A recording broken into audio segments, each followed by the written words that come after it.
I'm going to mention an aspect of media which I've been working on a good deal lately.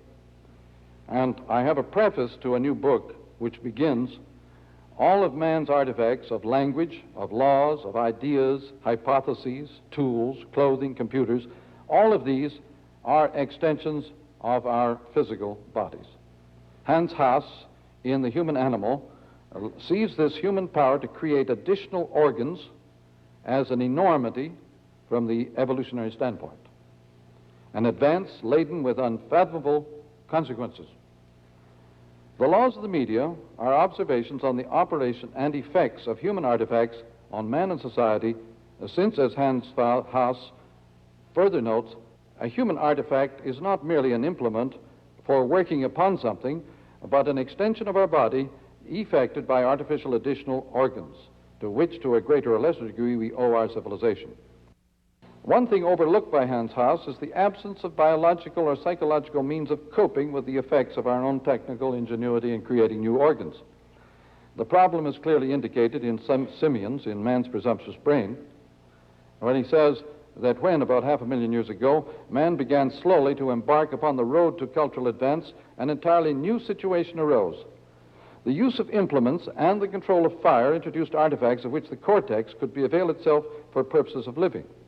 These artifacts had no relationship whatever to the organization of the body and could therefore not be integrated into the functioning of the brainstem. What Simians is saying is that our natural responses to media and to technology are irrelevant, that we cannot trust our instincts or our natural physical responses to new things. They will destroy us.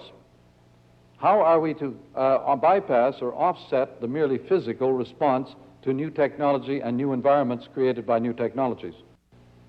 This problem has not been raised by anybody, except that we have to live with it every day. Edgar Allan Poe has a story called The Descent into the Maelstrom, which had tremendous influence in the 19th century on the poets and symbolists like Baudelaire and Flaubert and others. In The Descent into the Maelstrom, Poe imagines the situation in which a sailor who has gone out on a fishing expedition is caught by not watching the turn of the tide in a huge maelstrom or whirlpool, and he sees that his boat will be sucked down into this thing. He begins to study the action of the storm. He observes that some things disappear and some things reappear. By studying the things that reappear, to which he attaches himself to one of these, he saves himself. Pattern recognition in the midst of a huge, overwhelming, destructive force is the way out of the maelstrom. The huge vortices of energy created by our media present us with similar possibilities of evasion, of consequences, of destruction. By studying the pattern of the effects of this huge vortex of energy in which we're involved, it may be possible to program a strategy of evasion and survival. The survival cannot be trusted to natural response or natural instinct, since the brain stem is not provided with any means of responding to man-made environments. I'm going to read a passage from Anthony Storr in The Human Aggression, in which he observes, "It is obviously true that most bomber pilots are no better, no worse than other men. The majority of them, given a can of petrol and told to pour it over a child of 3 and ignite it, would probably disobey the order. Yet put a decent man in an aeroplane a few hundred feet above a village, and he will kill without compunction, drop high explosives, inflict appalling pain and injury on men, women, and children. The distance between him and the people he is bombing make them into an impersonal target, no longer human beings like himself with whom he can identify."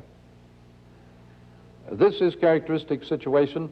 That bomber pilot is really very much like the person introducing any new technology using ordinary human business resources and existing institutional means. None of these people ever consider what will be the impact or the effect of what they do when they pull that trigger. Quite apart from the use of weaponry at a distance, there is the effect of changes in man himself which result from using his own devices to create environments of service. Any new service environment, such as that created by railways or motor cars or telegraph or radio, deeply modify the very nature and image of the people who use them. Radical changes of identity happening in very sudden, brief intervals of time have proved more deadly and destructive to human values than were wars fought with hardware weapons. In the electric age, the alteration of human identity by new service environments of information have left whole populations without personal or community values to a degree that far exceeds the effects of food and fuel and energy shortages. It is hoped that many improvements on this approach will be suggested by the readers of this book. Meantime, I suggest it possible to begin by noticing A, what does the artifact amplify or enhance in the case of any new form of medium or technology? A, what does it enhance? B, what does it obsolesce? And third, what does it bring back from a distant past that was unexpectedly scrapped earlier?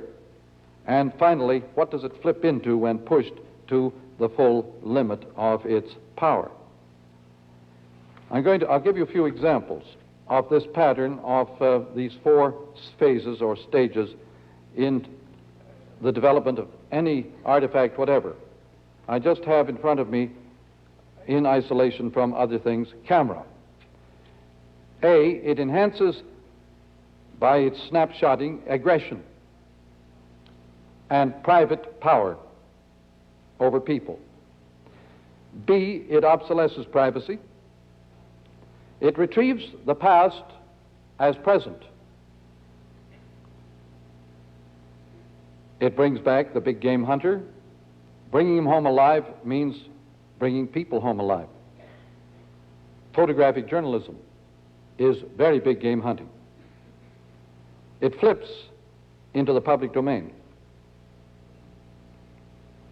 The clock amplifies work. Until clock, what we call work was almost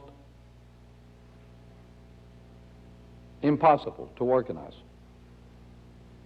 It obsolesces leisure.